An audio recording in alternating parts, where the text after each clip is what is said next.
Les semis de maïs sont à la traîne en ce début du mois de mai, dans les Landes. Les années se suivent et ne se ressemblent pas. L'an dernier, on avait un printemps très sec ici, alors que cette année, on a un printemps très humide. Et c'est pour ça qu'on est au 2 mai et on n'arrive pas à rentrer sur les parcelles ou difficilement, parce qu'il fait que pleuvoir et donc c'est un peu compliqué. On attend les beaux jours avec impatience. À la CUMA des Trois Sols, le matériel est pourtant optimisé pour limiter les interventions et gagner en débit de chantier. Nous, sur ce type de matériel, en même temps que poser la semence, on met également l'insecticide, on met également de l'engrais starter pour faire démarrer nos plantes le plus rapidement possible. Et en même temps, également, on a la possibilité d'apporter un désherbant en même temps que le semis, quoi. La vitesse programmée est à 12 km/h. Donc les gros gains de temps se font surtout sur des parcelles, on va dire, de taille moyenne à grande. Sur le plus petit parcellaire, c'est un peu plus compliqué parfois. Et après, on a aussi, avec cette machine, on s'est rendu compte qu'en fait, le point noir, en fait, c'est le ravitaillement, la vitesse de ravitaillement. Parce que ça a des débits de chantier importants, mais il faut quand même pas mal de temps pour ravitailler. Donc l'objectif, c'est d'essayer d'optimiser ce point-là, quoi. C'est pour ça que vous avez fait rehausser du coup la trémie? Ouais, c'est notamment pour ça, parce qu'on était un petit peu limité. Quand la trémie, par exemple, n'était pas pleine, on avait la difficulté à mettre 2 big bags dedans. Donc on a fait le choix de rehausser un petit peu pour augmenter la capacité.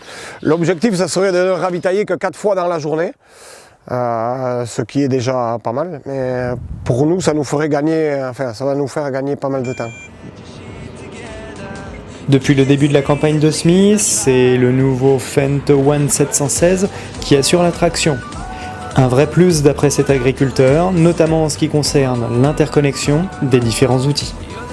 Alors c'est vraiment un plus, une facilité de lecture, notamment des informations qu'on lui apporte. Ça, c'est quelque chose de vraiment amélioré. Il y a quand même encore pas mal de petits ajustements, de compatibilité entre par exemple le semoir, la machine, l'herbicide. Avant que tout fonctionne, c'est quelque chose quand même qui est assez pointu. Mais effectivement, une fois que tous les paramètres sont alignés, c'est vraiment un plaisir à utiliser, quoi. Le gros atout de cette machine, maintenant, c'est la coupure de tronçons également dans les petits parcellaires. On s'est rendu compte dès la première année, ça c'est facile à quantifier, qu'on économisait pas mal de semences dans les recroisements, quoi. Et une technologie qui est fiable, on n'a pas de souci là-dessus.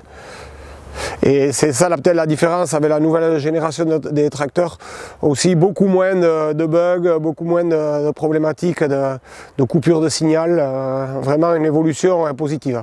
Et là aujourd'hui vous êtes en capacité de gérer 2 voire 3 coupures de tronçons sur des outils différents? Ouais, ça aussi c'est quelque chose, on avait le problème, c'était pas vraiment un problème, mais l'engrais ne coupait pas au même moment que les semences, donc il restait toujours un peu sur le sol d'engrais qui était déposé jusqu'à le temps que le relevage se relève.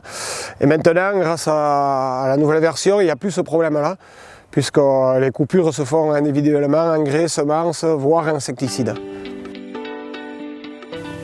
La modulation de semis est testée depuis 3 campagnes. Les adhérents y croient, mais aujourd'hui, il est encore difficile d'illustrer les résultats.